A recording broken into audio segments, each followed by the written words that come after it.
আসসালামু আলাইকুম। উপন্যাস অবরুদ্ধ নিশীথ, পর্ব ৭০। লেখনীতে তেজস্মিতা মুর্তজা। অন্তরে একটু গা গরম। আমজাদ সাহেব সারা রাত বাড়ি মাথায় করে রাখেন। রাবেয়া বিরক্ত হয়ে বলেন, উফ, অন্তিকের আব্বা, রাতভর চেঁচাবা না। কানের করে বসে চেঁচালে শরীর আরো খারাপ লাগে। তুমি ঘরে যাও, আমি দেখি। কিন্তু আমজাদ সাহেব রাবেয়াকে এসব কাজে একটুও ভরসা করে না। অন্তু এক নম্বরের বোবা। জ্বরে ফিট খেয়ে গেলেও বলবে না, আর রাবেয়া ঘুমিয়ে পড়বেন। সুতরাং তিনি রাবেয়ার ধমক খেয়েও সারা রাত মাথার কাছে বসে ওজিফা পাঠ করেন, আর একটু পর পর কপালে হাত রাখেন। অন্তু বিরক্ত হয়ে বলে, আব্বু, আমি কিন্তু সুস্থ এবং ঘুমাচ্ছি, কিন্তু তোমার এই একটু পর পর কপালে হাত রাখায় আমার ঘুম ভাঙছে। যাও তো, রুমে যাও। আজ অন্তু আছে না, অন্তুও নেই। অন্তু ফুরিয়ে গেছে, আর আমজাদ সাহেব নেই। আজ রক্তাক্ত অন্তু দুর্গন্ধে ভরপুর এক ধুলোমাখা মেঝেতে পড়ে রইল। অন্তুর মাতৃত্ব ধুয়ে কলকল করে রক্ত ছুটে যাচ্ছে দেহ ছেড়ে। তার ব্যথায় ছটফট করার মতো আপন কেউ নেই কোথাও। এ সময় অন্তুর মাকে খুব দরকার। রাবেয়া জানে না তার গর্ভের ধন গর্ভ হারিয়ে মৃত্যুপথে। রক্তপাত থামানো মুশকিল হয়ে যাচ্ছিল। অ্যানেস্থেসিয়া ব্যবহার না করে সম্পূর্ণ অনুভূতি সম্পন্ন অবস্থায় অন্তুর গর্ভজাত বস্তু ছিঁড়ে আনা হয়েছে গর্ভাশয় থেকে। সুতরাং জরায়ু পথে ডায়ালেটর ও ভ্যাকুয়াম যখন ব্যবহার করা হয়েছে, অন্তুর শরীর অসহ্য ব্যথায় নিদারুণ কাতরেছে। এ অবস্থায় অস্ত্রচালনায় ক্ষত তৈরি হয়েছে। অন্তুর সাথে যা হলো তা জীবিত কোনো নারীর সাথে হতে নেই। অন্তু এরপর মানসিকভাবে ভারসাম্য হারাতে পারে। গর্ভধারণ ক্ষমতা আর থাকবে না। ক্যান্সার হলে অবাক হবার কিছু নেই। এছাড়া যে অস্বাভাবিক পরিবেশে এই সংবেদনশীল কাজটি সম্পন্ন হলো, যে কোনো ধরনের ইনফেকশন না হলে সেটা অবাককর বিষয় হবে, কিন্তু ডাক্তারের কিছু করার নেই। গোপনে দুটো ন্যাপকিন অন্তুর নিম্নদেশে পুড়িয়ে ওভাবেই ফেলে তাদের চলে যেতে হলো। হামজার নির্দেশ, যদি অন্তু না মরে তবে আবার না হয় আসবে তারা, তবে এখন আর কোনো তদবির নয়। ডাক্তার ও নার্সগুলো এক প্রকার মানসিকভাবে বিপর্যস্ত অবস্থায় ফিরে গেল। অন্তুর দেহটা নাড়ি ছেঁড়া ভ্রূণের পাশে পড়ে রইল অবরুদ্ধ হলরুমে। সেখানে অন্তুর পিঠের নিচে একখানা বিছানা নেই, নেই মাথার নিচে বালিশ, নেই পরিচ্ছন্নতা, ঔষধ বা দেখার মানুষ, স্নেহের হাত, খাবার পানি, যত্ন, আলো। নিশীথী রাতে একটু ছিন্ন ভিন্ন, অচেতন, নাপাক রক্তে গড়াগড়ি খাওয়া নারী দেহ আমিন নিবাসের মেঝেতে ফেলে কতগুলো মানুষ বহুদূর চলে গেল নিজেদের গন্তব্যে। হয়তো আমজাদ সাহেব এসে বসলেন অন্তুর শিওরে। অন্তু চোখ মেলে দেখল না। হয়তো রাবেয়া সুদূর কুষ্টিয়ার এক কুঠুরির মেঝেতে জায়নামাজ বিছিয়ে বসে তাহাজ্জুদে কাঁদলেন অঝরে। অন্তুর কানে পৌঁছালো না সেই সুর। অন্তু আরামে শুয়ে রইল। তার শরীর থেকে সদ্য বিচ্ছিন্ন ভ্রূণটা কি চেয়ে দেখলো তার অভাগিনী মাকে। একটু ব্যথা পেল ভ্রূণটা? পেল না। ৩ মাস বয়স তার। সে সবে জয়া আমিরের সৌর্য রক্তপিণ্ড থেকে মায়ের রক্তের ভাগ পেয়ে সেজে উঠতে শুরু করেছিল। সে নিজেই বোধহয় অভিমান করেছে তাকে পরিণত হতে বাধা দেয়ায়। মায়ের ওপর, বাপের ওপরে একটু বেশি। রোব কাইসারের একটি ৩ বছরের ছেলে আছে ও স্ত্রীকে নিয়ে পরিবার তার। এটা একটা ভালো খবর হামজার জন্য। এরকম কিছু সে ভাবতে চায়নি। সে একজন সমাজসেবক। প্রথমে রোব ভালো অঙ্কের পয়সা দিয়ে ব্যাংক ব্যালেন্সে উন্নতি করতে চেয়েছিল সে, কিন্তু রোব নিজের অবস্থার উন্নতি চায় না। হামজার কিছু করার নেই। কবিরকে কোনোভাবে এর মাঝে ঘোড়াহাট যাবার সুযোগ দেয়া হবে না। সে কবিরকে বলবে সে অন্য ছেলেদেরকে সব ব্যবস্থা করিয়ে দিয়েছে, সে যেন শুধু জয়ের সাথে থাকে। হামজা ঠিক করেছে আরমিনকে সে মারবে না, তুলে দেবে এমপির হাতে। জয়ের কাছে নিজেকে সাফ রাখার এর চেয়ে ভালো উপায় নেই। সে খুব দুঃখের সাথে জয়কে বলবে, আমি আরমিনকে বাঁচাতে পারিনি, এবং সেটাও তোর জন্যই। তুই যদি সেদিন বউকে আমির নিবাসে না রেখে আসতি, এতদিনও আমার সীমানায় ছিল, কেউ ওকে ছুতে পর্যন্ত পারেনি। আর তোর কি মনে হয়েছিল এমপির লোকেরা খোঁজ পাবে না তোর বউ কোথায়? এতে আরেকটা চমৎকার কাজ হবে। সে এর মাধ্যমে এমপির কাছে নিজেকে নিয়ে সাময়িক একটা ভরসা তৈরি করবে, এবং এটাও বলবে সে ইলেকশন করবে না। সিনিয়র এমপি সাহেবই এই আসনের এমপি হবার একমাত্র যোগ্য ব্যক্তি। এমপি খুশি হয়ে হামজাকে বুকে জড়াবে। হামজা তারপর এমপিকে খুন করবে, এমনভাবে খুন করবে যেন সাধারণ মানুষ লাশ দেখার সাহস না পায়। টিভি চ্যানেল এবং নিউজ পেপারে লাশের ছবি ঝাপসা করে ছাপাতেও সংকোচ হবে।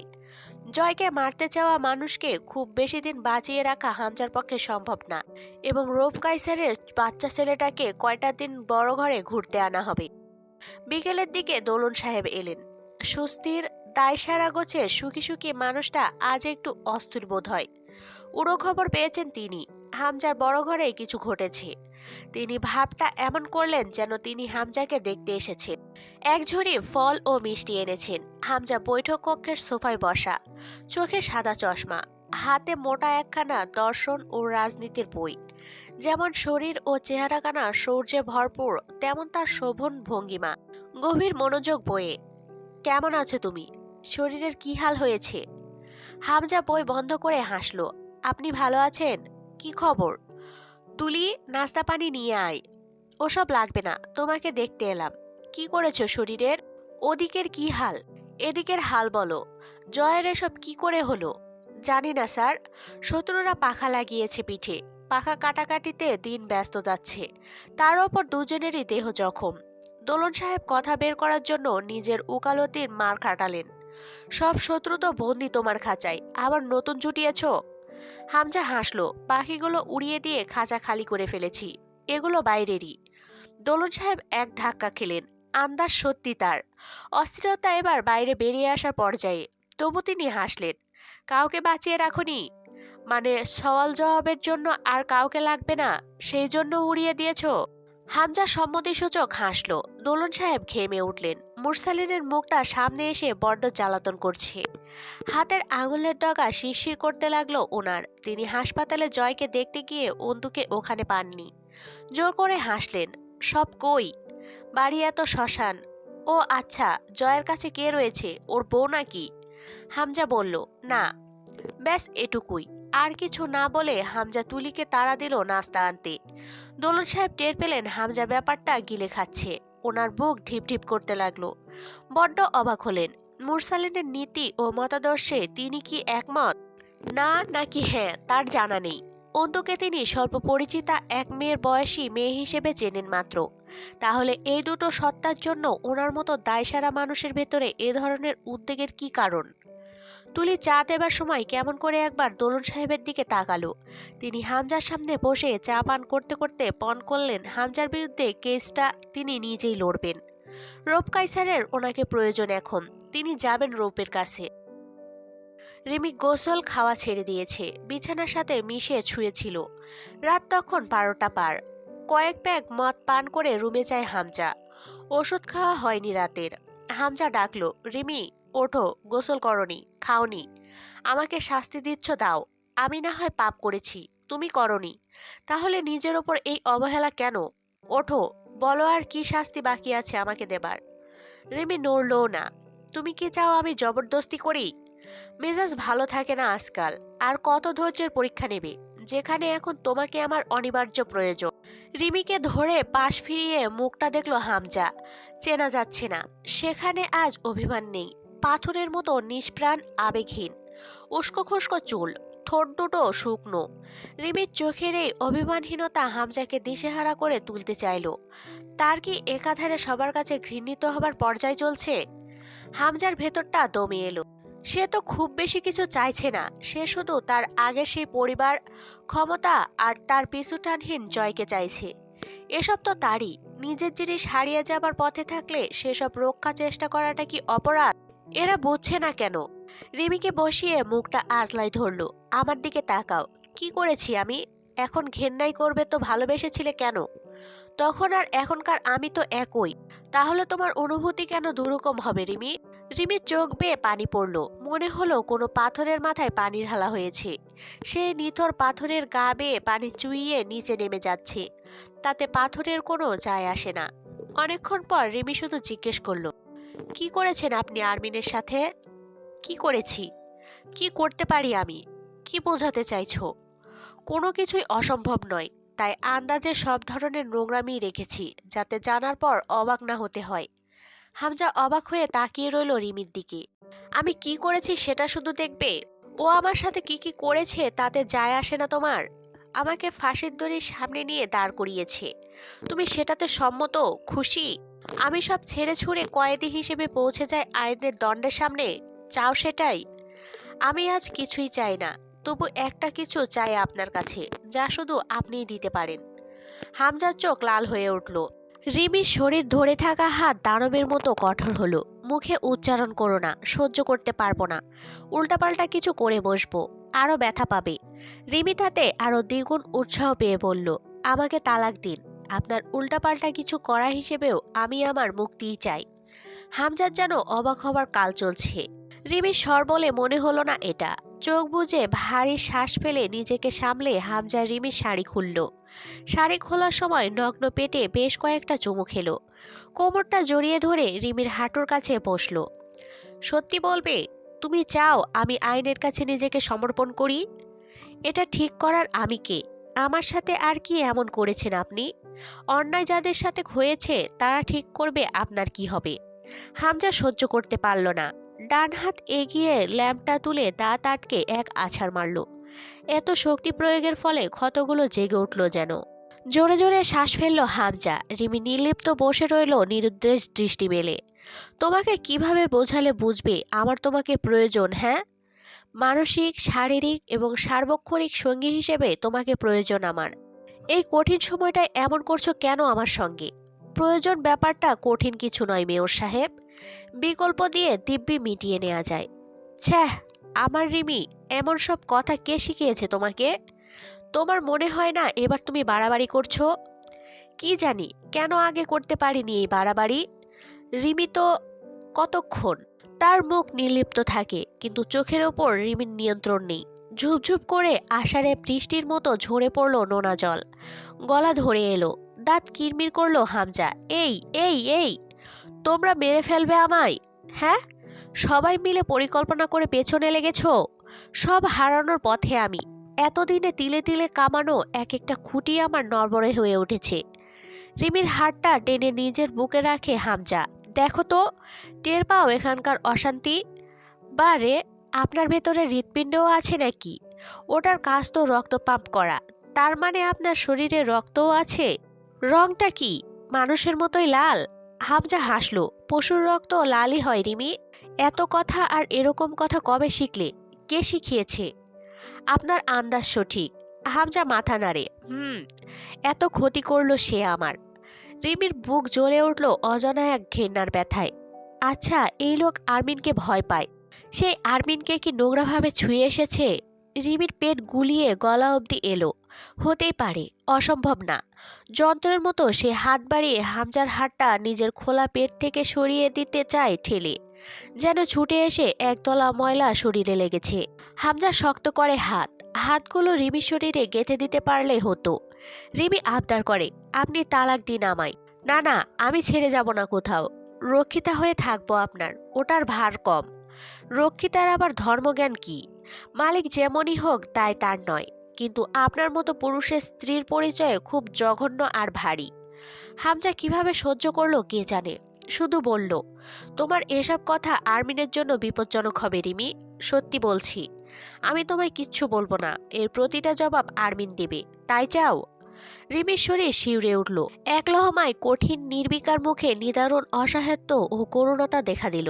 হামজা খুশি হলো সে বেঁচে আছে। হামজা মোটা একটা সিগারেট ধরায়। পাজা পাজা ধোয়া তার রিমির খোলা দেহ স্নান করে উঠল তাতে। হামজা সিগারেট ঠোঁটে চেপে রিমির ব্লাউজ খোলে।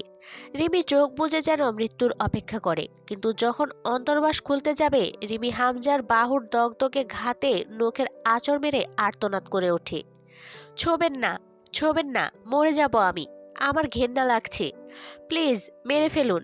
এত লাঞ্ছিত হয়ে বেঁচে থাকতে নেই নারীর।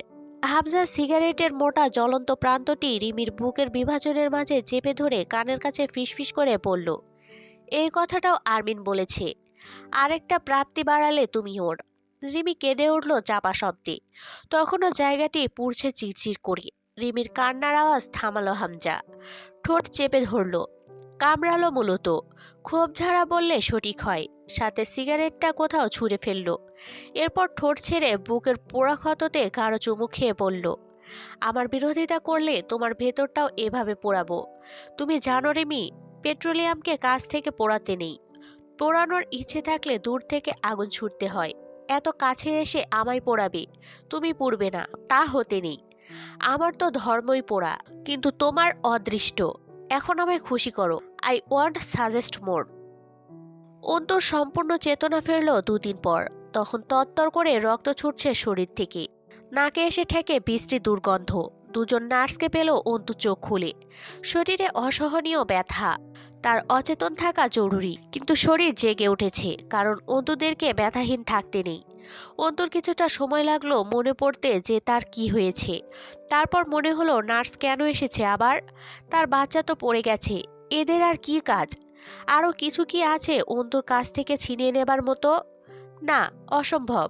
আর কিচ্ছু নেই এই জগতে তার হারানোর মতো শেষ সম্পত্তিটুকুও অন্তু বিসর্জন দেবার মাধ্যমে সে হলো সর্বোচ্চ শক্তিশালী ও দুর্বলতাহীন মানুষ। নার্সরা কাছে আসতেই একটা ভাঙা মাটির ফুলদানি ছুঁড়ে মারল অন্তু। আমার কাছে আসবেন না, আপনাদের ভালোর জন্য বলছি, চলে যান, চলে যান। কি চাই আমার কাছে? প্রাণ নেবেন? না, এখন মরবো না আমি। জয় আমিরের সাথে দেখা করা দরকার আমার। সে কোথায়? আসেনি? সে কি বেঁচে আছে? মরলে তার নিস্তার নেই। হাসরে একদম চেপে ধরবো। কি পেয়েছে আমাকে? যা ইচ্ছে তাই না? অন্তুর মনে পড়ল সে এখন আমির নিবাসে। এখানেই তার সাথে একটা চমৎকার ব্যাপার ঘটে গেছে, কিন্তু ভেতরের এই ব্যথাটা সহ্য করা যাচ্ছে না। নার্সদেরকে আগে বিদায় করা যাবে না। একটা উপকার নার্সরা তার করতে পারে। ঘুমের ঔষধ আছে? আছে, আছে, থাকলে দিন, তাহলে চিকিৎসা করতে দেব। সত্যি দেব। এনেছেন সাথে? আমি ঘুমাবো। ততক্ষণে যেন জয় আমির চলে আসে, কেমন? অন্তুর পরিকল্পনা হলো ভুলিয়ে ভালে ওষুধ নিয়ে তারপর কাছে আসলে আক্রমণ করে তাড়িয়ে দেয়া। তার তো চিকিৎসার দরকার নেই। সে কিছুক্ষণ উন্মাদের মতন দলা পাকানো ভ্রূর দিকে তাকিয়ে থাকলো। জোরে হাসলো কয়েকবার। তার খুবই আনন্দ লাগছে। অবশেষে সে পুরোপুরি নিঃস্ব হতে পেরেছে। এটাই তো উচিত। যার কাছে প্রায় কিছুই নেই, তার সামান্য কিছু থাকাও উচিত নয়। থাকবে না মানে কিছুই থাকবে না। কিন্তু সে তারপরে যে স্বরে কেঁদে ফেলল চেহারা ভেঙে, তা সহ্য করা দায়। সেই কান্নার সুর ও মুখের কাকুতি অপার্থিব লাগে কেমন। জনিদার মারাত্মক ক্ষতিগ্রস্ত, হাত কাঁপে, চোখ ঝাপসা হয় দেখলে। কি বিভৎস! নার্সদের নারীমন অস্থির হয়। জোরপূর্বক ধরে ড্রেসিং করা হলো। গলগল করে রক্ত আসছে। এই মুহূর্তে ভালো চিকিৎসার দরকার। কিভাবে বেঁচে থাকবে এই মেয়ে? আছেই বা কি করে? কি সহ্য করে এমন নির্লিপ্ত উন্মাদের মতো আচরণ করছে মেয়েটা? এত সুন্দর দেখতে, তার কণ্ঠস্বর কি মধুর লাগে শুনতে। তার সঙ্গে এসব কি ঘটছে? নার্স দুজন একটা রিস্কি কাজ করেছে। অন্তুর জন্য স্বাস্থ্যোপযোগী খাবার তৈরি করে এনেছে। কিছু প্রয়োজনীয় ওষুধ নিজেরা কিনে এনেছে। হামজা তাদেরকে পাঠিয়েছে কেবল বাঁচিয়ে রাখার জন্য। অন্তুকে ধরে জোর করে সামান্য খাবার খাওয়ার পর গলগল করে বমি করে ফেলল। বমির সাথে পিত্তি উঠে এলো, আঠালো মিউকাস এলো। বমির চাপে নিম্নদেশে টান পড়ায় কেমন অমানসিক আর্তনাদ করে অন্তু। শোনা যায় না সেসব। বুকের মাঝখানটায় আঙুল চেপে ধরে পাগলের মতো শ্বাস ফেলে কয়েকটা ঘুষিও মারল বুকের ওপর। বোধ হয় হুমকি দিল, আর ব্যথা পাবি না, খবরদার। আমার সহ্য ক্ষমতার অনেক উপর দিয়ে যাচ্ছে তোর তাণ্ডব। আবারও ধরে কিছুটা গরম দুধ ও স্যুপ খাইয়ে ওষুধ খাওয়ানো হলো। সেফট্রিয়াসকন, ড্রাইক্লোফেনাক এবং অবশেষে ক্লোজিপাম দেয়া হলো। অন্তু হামাগুড়ির মতো এগিয়ে গিয়ে তার বাচ্চার সামনে বসে। থুতনি ভেঙে হু হু করে কেঁদে ওঠে। এত অবহেলিত! কেমন ধুলোয় জড়ানো মেঝেতে পড়ে আছে, যে মেঝে তার অধিকার। অন্তু চাতকের মতন হাত বাড়ায়, অথচ সাহস হয় না ছোঁয়ার। থরথর করে কাঁপছে হাত। সে পেছায় কয়েক কদম। সে শুনতে পায় তাকে ডাকছে, মাম্মা, মা, মা, আম্মা। অন্তুর বুকের ওঠানামা অনিয়ন্ত্রিত হারে বাড়ল। নার্স দুটো ভয় পেয়ে দ্রুত প্রেসার মাপে অন্তুর। দমদম করে বাড়ছে তা। হৃদস্পন্দন অস্বাভাবিক। তাকে সরিয়ে আনার চেষ্টা করা হলো। ভ্রূণ হাতে দিতে গেলে ক্ষুব্ধ বাঘিনীর মতো আক্রমণ করে উঠল অন্তু। খবরদার, ছুলে জান নিয়ে নেব। ওর বাপ এখনো দেখেনি ওকে, ছোঁয়নি ওকে। না না না, খবরদার না। আমাকে ডাকছে ও।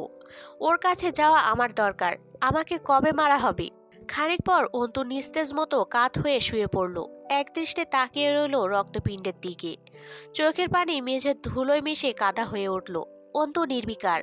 চোখে দৃষ্টি নেই, কোথাও হারিয়ে যাচ্ছে। অন্তু দেখতেই থাকে তার নাড়ি ছেঁড়া ধনকে। লাল টকটকে, থকথকে এক দলা। গুলি খাওয়ার 5 দিন পর 6 দিনের রাতে মনে হলো তার পিঠ বোধহয় অর্ধেক ক্ষয় হয়ে গেছে, কারণ বিগত কয়েক বছর যাবৎ সে শুয়ে আছে এই বেডে। এখন তার ওঠা দরকার। সে উঠতে গেলে নার্স তাড়া দিল, না না, উঠবেন না, শুয়ে থাকতে হবে আপনাকে, প্লিজ উঠবেন না। সরসালি, দূরে যা, হাওয়া আসতে দে। কইবরা, তোলা মারি। সুস্থ সবল মাইনছেরে পঙ্গু বানাইতে সমিতি খুলে রাখছে এইখানে, তোল। কবির ওকে তুলে হেলান দিয়ে বসালো। সিগারেট দে। ছেলেদের খুশি কে দেখে, বাইরে পুলিশ বসা, সেটা বড় কথা নয়। ওরা থেকে থেকে জয় বাংলা স্লোগান দিচ্ছে। পাশের ওয়ার্ড ও কক্ষের রুগীর লোকজন ভয়ে ভয়ে এসে নিশ্চিত হয়ে যাচ্ছে তারা রাস্তা ভুল করে হাসপাতাল ভেবে কোনো রাজনৈতিক সম্মেলন অফিসে ঢুকে পড়েছে কিনা। জয়ের সিগারেট জ্বালিয়ে দেওয়া হলো। এক হাত আর্মস্লিংয়ে ঝুলছে। সে বসে যে উড়ুতে গুলি লেগেছে সেই পা দোলাচ্ছে আর সিগারেট টানছে। এটা মূলত একটা এক্সপেরিমেন্ট। প্রথমত, পা দোলানোর ফলে পায়ে ব্যথা সয়ে যাবে। দ্বিতীয়ত, বোঝা যাবে কতটা ব্যথা এখনো রয়েছে, চলাফেরা কতটুকু করা যাবে। 6 দিনে মানুষ কথা বলতে পারে না ঠিক মতো। 4 দিন আগেও লোকটা রক্তশূন্যতায় কোমায় যাবার পথে। নার্স রাগে গজগজ করতে করতে ডাক্তার ডাকতে গেল। কবির জয়কে ভুলেও খুশি সংবাদটা দিল না। এই মুহূর্তে পাগলা ঘোড়ার মতো ছুটবে। সে নিজেও যায় না। সে যথেষ্ট পরিমাণ খাবার, আলোর ব্যবস্থা করে দিয়ে এসেছে। সে শুধু সংকটপূর্ণ পরিস্থিতিটা বলল জয়কে। জয় সুস্থ হলে সে একবারে নিয়ে যাবে ওখানে জয়কে। জয় দুজন পুলিশকে ডেকে নিয়ে দাঁত বের করে হেসে সালাম দিল। ব্যথায় শরীর ভেঙে আসার চোখ, এসব তার জন্য নতুন না। বাড়িতে থাকলে এতক্ষণ কয়েকটা মরফিন বা হিরোইন গিলে একজন ঘুম দিলে ব্যথা গায়েব। সিনিয়র নার্সকে ডেকে নিয়ে বলল, 2-4টে মাল মশলা দেন। এসব ব্যথা বেদনা এক যুগ ধরে শুয়ে থেকে মোকাবেলা করার অভ্যাস আমার নাই। আসলে আমি ক্রিমিনাল তো। দ্রুত সুস্থ হয়ে আইনের হাতে নিজেকে সোপর্দ করতে হবে, ঠিক না দুলা ভাই? এক্সট্রিমলি সরি স্যার, নার্স বলল। ওগুলো নিষিদ্ধ, অবৈধ। এ অবস্থায় আমরা আপনাকে ওগুলো সেবন করতে দিতে পারি না। আপনার চিকিৎসা চলছে, খুব শীঘ্রই রিকভার করবেন বলে আশা করা যায়। ওসবের প্রয়োজন হবে না। কি কয় শালির মেয়ে? নীতিকথা আমার শরীরের চারপাশে 2 কিলোমিটার পর্যন্ত জায়গার মধ্যে আসে না, কারণ নীতিকথা হলো জীবাণু। আর আমি ডেটল সাবান দিয়ে গোসল করি। কবির, সিস্টারকে একটু সাঁতার শিখিয়ে আনতো। পুলিশ দুজনকে পাশে বসিয়ে হেসে বলল, আপনারা কি দিনাজপুরের স্থানীয়? হুম, আগে দেখিনি। নতুন বদলি হয়েছেন নাকি? হ্যাঁ, মাসখানেকের মতো। শালা সরকারি চাকরি খুব খারাপ, কিন্তু আপনারা ভাগ্যবান পুরুষ। নিজের জেলায় বদলি হওয়া কম কথা না, আমাদের এরিয়াতেই নাকি। সে হাসতে হাসতে চা নাস্তা করিয়ে পুলিশদের জন্মমৃত্যুর তথ্য এক করে ফেলল। কবির কাগজে মুড়ে বেশ কিছুটা হিরোইন গুঁড়ো ও কয়েকটা মাফিন ক্যাপসুল নিয়ে এসেছিল। তাপ দেবার ব্যবস্থা নেই, সুতরাং ধোঁয়া হিসেবে ব্যবহার করা গেল না। এছাড়া এখন নেশা করা নয়, ব্যথা কমানো জরুরি। পানিতে মিশিয়ে ইঞ্জেকশন করলো, কিছুটা নাকে টেনে নিল। এরপর মাফিন ক্যাপসুল জিহ্বার নিচে নিয়ে শুয়ে রইল। এবার নিশ্চিন্ত লাগছে। সাধারণ ওষুধে তার পোষায় না। মাঝে 4টা দিন হামজার শরীর আচমকায় যেন একেবারে শিথিল হয়ে উঠেছিল। দুটো ডাক্তার তার পেছনে 4টা দিন খুব খেটেছে। এর ফলে তার যে সমস্যা হলো, সে জয়কে দেখতে যেতে পারেনি, আর আর্মিনের কোনো ব্যবস্থা করা যায়নি। এর মাঝে থানা থেকে বেশ কয়েকবার লোক এসেছে তার সঙ্গে দেখা করবার জন্য। এখনো যেটুকু ক্ষমতা বাকি আছে তা দিয়ে ভাগানো হয়েছে। এর মাঝে সে একটা সিদ্ধান্ত পাল্টেছে।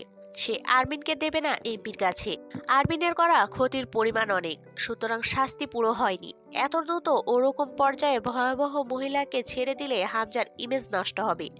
সে আরমিনকে বহুদিন ধরে নিজের কাছে বন্দিনী করে রাখবে, রোজ খুন করবে একটু করে। এই দুনিয়া সে খবর জানবে না। জয়কে হাসপাতালে থাকতে হবে এখনো বেশ কিছুদিন। ততদিনে সে সব ব্যবস্থা করবে। পরদিন সে প্রথমত এমপিকে কল করে বলল, মামা, আসছি আমি।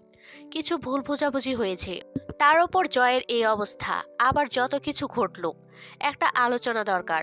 জয়ের বউ যা করেছে তা আমি মেনেই নিতে পারছি না। আপনি ভালো মানুষ জন্য ধৈর্য ধরছেন।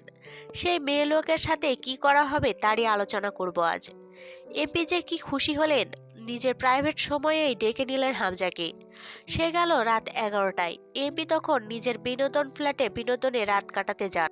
নতুন নতুন মেয়ে থাকে সেবা দেওয়ার জন্য, আর যথেষ্ট পরিমাণ মদের বোতল, স্বর্গীয় অনুভূতি। হামজা মেয়ে দুটোকে বলল, তোমরা একটু রুমে যাও। ওরা এমপিকে ড্রয়িং রুমে রেখে রুমে গেল। হামজা গিয়ে বাইরে থেকে রুমের দরজা আটকে দিয়ে এলো। বিষয়টা বোঝার খুব একটা সময় এমপি পেলেন না। হামজা সময় নষ্ট করলো না, সেটা ঝুঁকিপূর্ণ।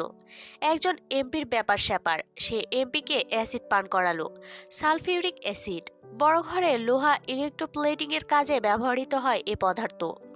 এমপি সাহেবের ঠোঁটে কিছুটা ঢেলে পড়ার সাথে সাথে ঠোঁট দুটো ফুরিয়ে গেল। মাংসের দলা হয়ে পড়ে আবার সেটুকু ক্ষয় হয়ে গেল। ঠোঁট ও মুখে মাংস নেই, হাড় বেরিয়ে গেল। তখনও এমপি হামজার পা দুটো জড়িয়ে ধরে আছেন। মুখ নেই জন্য আর্তনাদ করে প্রাণ ভিক্ষা চাওয়ার সুযোগ নেই। হামজা তাকে বলল, মামা, আমি আপনার মুখটা ঝলসালাম একটাই কারণে। এই মুখ দিয়েই আপনি জয়কে গুলি করার অর্ডার দিয়েছিলেন। একটাবার তো ভাবতেন জয়ের পেছনে হামজা দাঁড়িয়ে আছে। জয় তো একা না মামা, ওর গায়ের রক্ত ঝরানো মানে আমার বুকে লাথি মারা। তাই আমি আপনার পা দুটোও কেটে নেব। হামজা কেটে নিল, অবশ্য আটকে রইল হাড়ের সাথে। তাতে সে এসিড ঢালল। ধোঁয়া উঠে গলে এড়িয়ে গেল শরীরের অঙ্গ। শেষে একটা ছোড়া শুধু কণ্ঠনালীর মাঝ বরাবর গেঁথে দিল। অর্ধেকটার মতো এসিড তখনও বাকি। এটুকু ফিরিয়ে নিয়ে যাবার মানে নেই। এমপির পুরো শরীরে ফুল ছিটানোর মতো করে ছিটিয়ে ঢেলে দিল সেটুকু। ব্যাস, একটা সুন্দর এমপি কাবাব তৈরি হয়ে গেল। মাংস ঝলসানোর বিশ্রী গন্ধে রুমটা ভরে উঠল। কিন্তু হামজা কোনো কিছু হাতে ধরে রাখতে চাইলে তাকে এখন অতিরিক্ত জোর প্রয়োগ করতে হয়। স্বাভাবিক শক্তিতে হাত শিথিল, বস্তু থাকে না। অ্যাসিডের রেজিস্ট্যান্ট গ্লাস বোতলটি পড়ে গিয়ে চুরমার হয়ে গেল। তা তোলা হামজার পক্ষে সম্ভব নয়। তার হাত কাঁপে, স্নায়ু নিয়ন্ত্রণহীন প্রায়। মেয়ে দুটোকে সে সঙ্গে নিয়ে এলো, বলল তার কাছে থাকলে প্রতি রাতের জন্য লাখ টাকা পেতে পারে তারা, কারণ সে নারীকে খুবই সম্মান করে। কম দামে সে কিনবে না তাদের। তবে এটা মিথ্যা কথা, হামজা তাদেরকে বড় ঘরে চুল্লির জ্বালানি হিসেবে ব্যবহার করবে। কোনো রকম ঝুঁকি রাখা যাবে না। একমাত্র সাক্ষী ওরা, বাকি প্রমাণ সে নষ্ট করে এসেছে যথাসাধ্য। এ ঘটনার পরদিন যখন গোটা অঞ্চল তোলপাড় এমপির এমন মৃত্যুতে, হামজা তখন এমপির বাড়ির সোফায় মুখটা শুকনো করে বসে বিলাপ করছে। রাত 10টা বাজে, লাশ দেখার মতো অবস্থায় নেই। জয় খবর শুনে হাসলো সামান্য। বড় সাহেব ভয়াবহ কাজটা করে ফেলেছে। ব্যাপার না, সে এখন থেকে সটকে পড়ে একেবারে সামনে গিয়েই দাঁড়াবে। অনেকগুলো দিন হামজার ডাক শোনা হয়নি। সে পুলিশ দুটোকে ডেকে বলল, আপনারা এখন মোট কয়জন আছেন? 6 জন, আর আশেপাশে কিছু মোতায়েন আছে অবশ্যই। কেন জিজ্ঞেস করছো? বসুন, আরামে আলাপ করি। সে তাদেরকে বলল, আপনাদের কাছ থেকে গত পরশু আমি আপনাদের ঠিকানা পরিচয় জানলাম না, তারপর আমার ছেলেরা খোঁজ করে আপনাদের বাড়িতে পৌঁছে গেছে। কি বিচ্ছু ভাবুন। আসলে ওরা গেছে আপনাদের বাড়ির অবস্থা দেখতে। যদি ধরুন কোনো কমতি বা অভাব থাকে, সেটা আপনারা চাইলে পূরণ করে দেওয়া হবে মামা দিয়ে। ও, মামা মানে হলো টাকা। আমার ভাষা এটা। পুলিশেরা অবাক, টাকা মানে মামা? কিন্তু তারা জানে না জয়ের এরকম আরো কিছু নিজস্ব ভাষা রয়েছে। থানা হলো শ্বশুরবাড়ি, কর্মকর্তারা তার শালা সম্বন্ধী, কেউ দুলাভাইও। তার ভাষায় স্যান্ডেল হলো চশমা, মেয়েদের কামিজ হলো পাঞ্জাবি, এরকম বহুত কিছু। সে বলল, আর যদি ধরেন এটাতে রাজি না হন, তাহলে আপনাদের বাড়ির জনসংখ্যা কমানোর ফলে বাংলাদেশের পরবর্তী আদমশুমারিতে একটা অবদান রাখা হবে। আর যদি না চান বাংলাদেশের এই উপকার করতে, তাহলে আমি আজ রাতে কালটি খাবো এখান থেকে। আপনারা পেছনে থাকবেন, চাইলে বাকিদের সাথে আলাপ করে নিতে পারেন। শরীর তার অনুভূতিহীন প্রায়, খোঁচা মারলেও ব্যথা লাগছে না। চোখের পাতা তখনও কিছু ভারী। শরীরে 2 দিন ভালো পরিমাণ রাগ গেছে। রাত 1টা বাজলো। উঠে লুঙ্গি পাল্টে নিল। গলার চেইন, হাতের রিসলেট, বালা, ঘড়ি, ব্ল্যাক টাংস্টেনের কালো আংটিখানা সব খুলে নেওয়া হয়েছিল, সেসব পরল। তার নাকি পায়ে প্রচন্ড ব্যথা উঠল। টাকা খাওয়া দুটো নার্স ও ওয়ার্ড বয় এসে তাড়াহুড়ো লাগিয়ে দিল, এখনই একবার ব্যান্ডেজ খুলে দেখতে হবে, এক্স-রে করতে হবে। হাসপাতালের সরকারি এক্স-রে নিম্নমানের, বাইরের ডায়াগনস্টিক সেন্টারে নিতে হবে উন্নত মানের এক্স-রে করাতে। জয় সেই পুলিশ দুটোকে সঙ্গে নিল। তারা পাহারা দেবে যাতে জয় ভেগে না যেতে পারে। বাকিরা তখন ক্লান্তিতে ঝিমিয়ে। যে লোক ব্যথায় আধমরা এক্স-রে করতে যাচ্ছে, হাঁটার ক্ষমতা নেই, সে কোথায় পালাবে? পালানোর উপায় নেই, চিকিৎসাও দরকার। তাছাড়া রাত আসে ঘুমানোর জন্য। জয়ের মতো ক্রিমিনালকে পাহারা দিতে হবে তা ঘুম বোঝে না। ডায়াগনস্টিক সেন্টারের পেছনে জিপ অপেক্ষা করছিল, ছিনতাই করা জিপ। পুলিশ দুটোর জয়কে তুলে দিল জিপে। জয় ছেলেদেরকে বলল, পরিবারগুলোকে ছেড়ে দে, ওদের দুটোর জন্য ভালো একজন গোরখোদক দেখে কবর খুঁড়িস। কবির অবাক হয়ে ডাকে, ভাই। জয় অন্তু সেই রক্তমাখা ওড়নাটা মুখে পেঁচাতে পেঁচাতে বলল, ওরা দেশের শত্রু কবির। আমার টাকা আছে বলে আমার মতো ক্রিমিনাল পার পেয়ে যাবে, আরেকজনের না থাকলে সে মারা খাবে। এটা তো হলো না। তাছাড়া আমার কাছে ওদের সেটা ভরানোর মতো এখন টাকা নাই। তো কি হলো? বেমান কমলো দুটো, আর আমার টাকাও অপচয় হলো না। অপচয়কারী শয়তানের ভাই কবির। শয়তান আমার সম্বন্ধী। কবিরের পিঠ চাপড়ে বলল, যেখানেই থাকিস সাবধানে থাকিস। চট্টগ্রামের পাহাড়ে টাহাড়ে ঘুরে আয় কিছুদিন, আবার দেখা হবে। জয় বাংলা। কবির জয়ের হাতে চাবি ধরিয়ে দিয়ে কেমন আপ্লুত কণ্ঠে বলে, জয় বাংলা ভাই। আপনার সুখের দিন সামনে, সত্যি বলতেছি। যান না, যান। আমার কথা মিলিয়ে নিন। এখন কিছু বলবো না, ভাবিরে আমার সালাম জানাইন। কবির আস্তে করে ছেড়ে দেয় জয়ের হাতটা। যতক্ষণ জয়ের জিপখানা দেখা গেল, কবির দাঁড়িয়ে রইল। তার চিন্তা হলো, জয় এখনো খুঁড়িয়ে খুঁড়িয়ে হাঁটছে, এক হাত আর্মস্লিংয়ে বাঁধানো। এই সময় তাকে জয়ের প্রয়োজন, কিন্তু জয় কবিরের জীবন ঝুঁকিতে ফেলবে না। তাদেরকে এখন যার যার মতো লুকাতে হবে কিছুদিন। রাত শেষের দিকে জয়ের বুক কাঁপে বাড়ির সীমানায় পা রেখে। অন্তু বাচ্চাদের ব্যাপারে প্রশ্ন করলে কি জবাব দেবে সে? কিন্তু অনুশোচনা মুখে রাখলে তো তার চলে না। সে গলা ফেরে ডাকতে ডাকতে তালা খুলল, আরমিন, আরমিন। অন্তু তড়িঘড়ি উঠে বসে। এসেছে জয় আমির, সত্যিই। এই 9 দিনে সে অসংখ্যবার আব্বু ও জয় আমিরের ডাক শুনেছে, দেখেছে পালাক্রমে দুজন এসে তার শিয়রে বসে। সেসব ছিল ধোঁকা, কিন্তু এবার শব্দ করে খুলে গেল শালকাঠের কপাট দুটো। পুরো হলরুমে 7টা মোমবাতি জ্বলছে, হলদে আলো। আরমিন পড়ে আছে মেঝের উপর, পরনে একখানা ওড়না মাত্র। সারা মেঝেতে রক্ত। অন্তু শুয়ে আছে শুকনো রক্তের উপর। জয়ের হাত ও হাঁটু জুড়ে শিরশির করে একটা কাঁপুনি নিচে নেমে গেল। তারপর বুক থরথর করে উঠে নিঃশ্বাসের গতি বাড়ল। একসময় তা প্রচণ্ড হলে আটকে এলো। কেবল অস্ফুট স্বরে ডাকে সে, আরমিন। জয় আমির, জয়। ঢোক গিলতে পারলেও জয় পা চালাতে পারে না। ওটা কি পড়ে আছে আরমিনের পায়ের দিকে? জয়ের মাথাটা চিরে উঠল। ওটা কি করাত? জয়ের মস্তিষ্ককে 2 ভাগ করে ফেললো চিরে। বুকের ভেতরে কি হচ্ছে? ওটা কি পড়ে আছে? এই রক্ত কিসের? আরমিনের কি হয়েছে? জয় থরথর করে কাপা খোড়া হাঁটু টেনে নিয়ে গিয়ে আরমিনের সামনে ছেড়ে দেয়। ধপ করে মেঝেতে বসে। বসতে দেরি হলো। অন্তুর দেহটা এসে পাগল স্রোত তরঙ্গের মতো তার বুকের উপর আছড়ে পড়তে সময় নিল না। জয় একটু তুলে ওঠে, চোখটা শক্ত করে চেপে বুঝে নেয়। আরমিন হেরে গেল আজ। জয় আমির বলেছিল এই জন্মেই আরমিন তাকে ভালোবাসবে। ব্যাস, হেরে গেছে চ্যালেঞ্জে আরমিন। এই যে আছড়ে পড়া, শার্টটা খামচে ধরে হু হু করে কেঁদে ফেলা, জয়ের বুকের ভেতর ঢুকে যেতে চাইবার যে উন্মাদ প্রচেষ্টা। কান্নার তরে জয়ের শরীরটাও অন্তুর সাথে সমান হারে দুলে ওঠা, বুকের ভিজে ওঠা পশম। জয়ের কি এই সংক্ষিপ্ত জীবনে আর কিছু পাবার আছে? না, এই তো প্রাপ্তির খাতা পূর্ণ আজ। অন্তুর কান্না ধীরে ধীরে চিৎকারে রূপ নিল। সরু আর্তনাদে শিউরে উঠল আমির নিবাসের ভিত।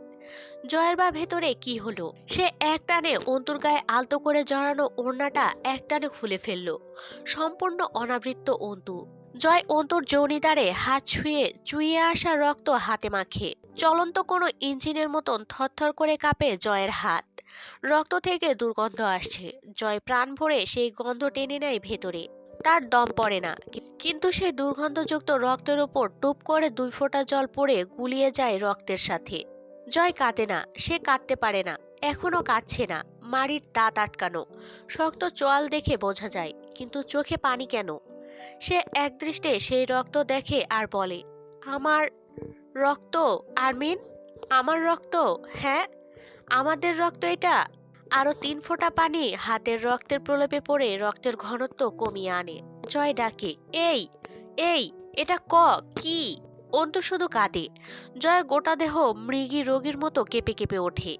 জয় মেঝেতে পড়ে থাকা চাপড়া ধরা রক্ত তুলে হাতে মাখে, পাগলের মতো গায়ে মাখে।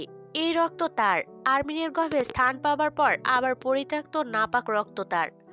সে হা করে বিশাল বড় বড় শ্বাস ফেলে। তার দম ফুরিয়ে আসে। সে ভ্রূণের টুকরো তুলে হাতের তালুতে নেয়। না, সে বাপ হিসেবে কোলে নিতে পারবে না এটাকে। তত বড় হতেই দেয়া হয়নি। গর্ভ ছিঁড়ে বের করে এনে এই নোংরা মেঝেতে ফেলে রাখা হয়েছে। এত কেন অবহেলিত তার রক্তরা আগে পরেই?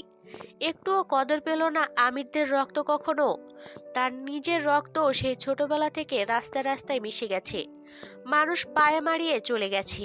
এই রক্তপিণ্ডে চোখ, নাক, কান কি বোঝা যাচ্ছে?